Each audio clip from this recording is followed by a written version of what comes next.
এই প্রচণ্ড রোদের মধ্যে বাজার ঘাটও করতে ইচ্ছা করে না, আবার সবজি না আনলেও চলে না। তো হরে কৃষ্ণ বন্ধুরা, তোমরা সবাই কেমন রয়েছো? আশা করি সবাই ভীষণ ভালো রয়েছো। তো এই যে বন্ধুরা, সকাল থেকে ব্লগটা স্টার্ট করলাম। তো কালকের দিনটা তো কোনো রকম গেল গা। এই যে আজকে 2-3টা আলু ছিল, সেদ্ধ ভাত করেছি। এই যে সকালবেলা না খাইলেও চলে না, তো এই যে একটু মরিচ পুড়া দিয়ে সুন্দর করে মেখে আগে দিয়ে দিলাম, খাওয়াটি খেয়ে চলে যায়।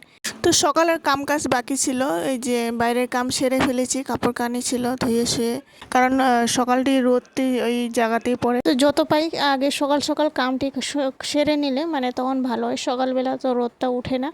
তো এই যে ঘরের কাম শেষ করে তারপরের দিকে আবার পূজার কাম বাকি রয়েছে।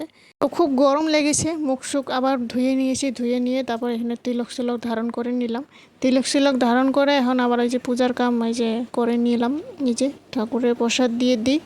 আবার এখানে বাজারও যেতে হবে। তারপর এই যে সকালের প্রসাদ পেয়ে সকালের খাওয়া খেয়ে আমি এই যে বের হয়ে যাই, টোটোতে উঠে গিয়েছি। তো আজকে আবার বাজার না যাওয়া ছাড়া উপায় নেই, সবজি আনতেই হবে। তারপরে যে টোটোতে উঠে পড়লাম, উঠে আমি চলে যাই।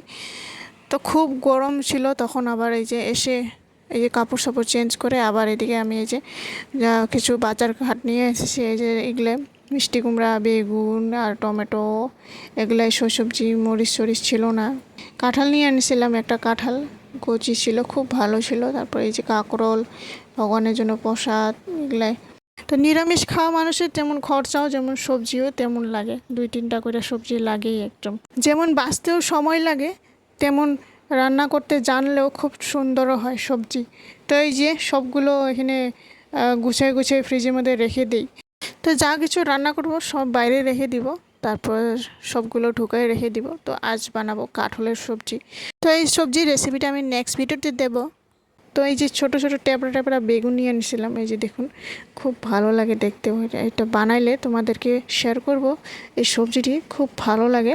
তো বেগুন যারা খায় না তারা এইভাবে একবার রেসিপি আমার লগে একবার দেখে নিও, তো খুব টেস্টিও হবে। তো দেখে নিজেরও বানাইতে ইচ্ছা করবে। তো এই যে সবগুলো গুছিয়ে রেখে দিলাম। তো বন্ধুরা, ভিডিওটি ভালো লাগলে অবশ্যই লাইক করে দিয়ে যাবেন।